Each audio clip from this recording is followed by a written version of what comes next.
ايه القرف ده؟ ده بياكل الشعر بتاعه.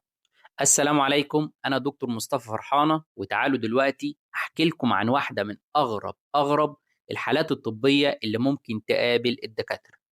يجي المريض المستشفى بيشتكي ان عنده امساك وترجيع مستمر والم في البطن، وقبلها بفترة او بكام يوم ان عنده شبع مستمر.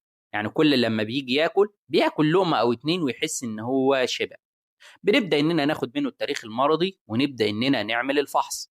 ومع فحص البطن بمجرد ما نبدأ نضغط عليها بنحس إن في كتلة موجودة تحت الإيد، كتلة محسوسة تحت الإيد وإحنا بنضغط على البطن. وبالفعل لما نبدأ إننا نعمل الأشعة بتثبت وجود كتلة من حاجة غريبة موجودة في المجرى الهضمي وعاملة انسداد معه. هتقول لي طيب، ما الانسداد المعوي ده معروف وحالات بتتكرر كتير، ايه اللي خلى الحالة دي من اغرب الحالات؟ هقول لك ان المريض في الحاله دي بيتصنف بحاله علميه اسمها البيزوار. والبيزوار دي حاله طبيه بيتراكم فيها ماده غير قابله للهضم في بطن المريض. وايه اللي يخلي ماده معروف انها ما بتتصدمش تتراكم جوه؟ ماده خشب، حديد، بلاستيك، ايا كانت الماده دي معروف انها ما بتتصدمش. ازاي تراكمت مع الوقت لدرجه انها تعمل كتله موجوده جوه؟ في الواقع السبب الحقيقي ورا حالات البيزوار بيكون مرض نفسي.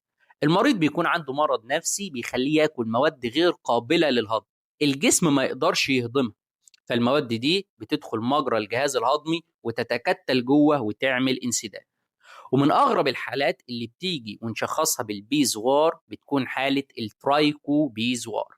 وفي الحاله دي الماده الغريبه اللي المريض بيكون بياكلها هي شعره.